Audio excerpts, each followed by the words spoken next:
एक लेगेसी जो बिहार की ज़मीन से निकल के अब नेशनल लेवल पे दिल्ली के कॉरिडोर्स में गूंज रही है। रानी भारती एक बार फिर से अपने पॉलिटिकल सफ़र में वापस आई, लेकिन इस बार स्टेक्स और बड़े हैं। औरत होने का स्ट्रगल, पावर का प्रेशर और पॉलिटिक्स का पॉइजन, सब एक फ्रेम में। और जब बात आती है माँ और बेटे के बॉन्ड की, तो बस ये सीन इमोशनल कर देता है। एक माँ जो सिस्टम के अंदर लड़ रही है और एक बेटा जो अपनी आइडेंटिटी के साथ। एक हल्का सा नॉस्टैल्जिया हिट मिलता है सीज़न 1 के रेफरेंस से।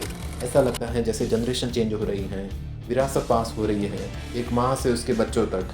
और आप सोचते हो यार कितना कुछ बदल गया, पर इस बार गेम सिर्फ बिहार तक सीमित नहीं है, अब बात दिल्ली तक पहुंच गई है। नेशनल पॉलिटिक्स, बड़े शहर, बड़े खिलाड़ी और नए चैलेंजेस। सोहम शाह, जिनको हम सीज़न 3 से मिस करते आ रहे हैं, उनके बिना कहानी थोड़ी खाली खाली सी लगती है। लेकिन मिश्रा जी और मिस कावेरी फिर से ताल मिला के इस सीज़न में अपनी शराफत भरी चाल से दिल जीत लेते हैं। और फिर आता है एक कैरेक्टर, गौरी शंकर पांडे उर्फ काला नाग।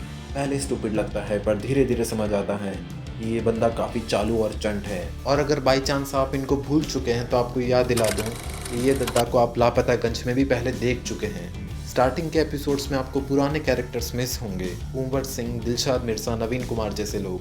वो सांसद भवन, वो बिहार का पॉलिटिकल ऑरा, सब याद आता है। पर इस बार स्क्रिप्ट ने एक नया रूट लिया है, एक बिगर कैनवास, एक wider scale with new actors. तारे ज़मीन पर मूवी के दोनों बाप बच्चों को उठा के इस सीरीज में डाला गया है। इन भाई साहब ने तो काफ़ी अच्छी एक्टिंग की एज विलन, लेकिन बात करें दर्शुल सफारी की, तो इनका सिर्फ इंट्रोडक्शन ही सही था as compare to his acting. और हाँ, एपिसोड्स थोड़े लंबे लगते हैं as compare to other season.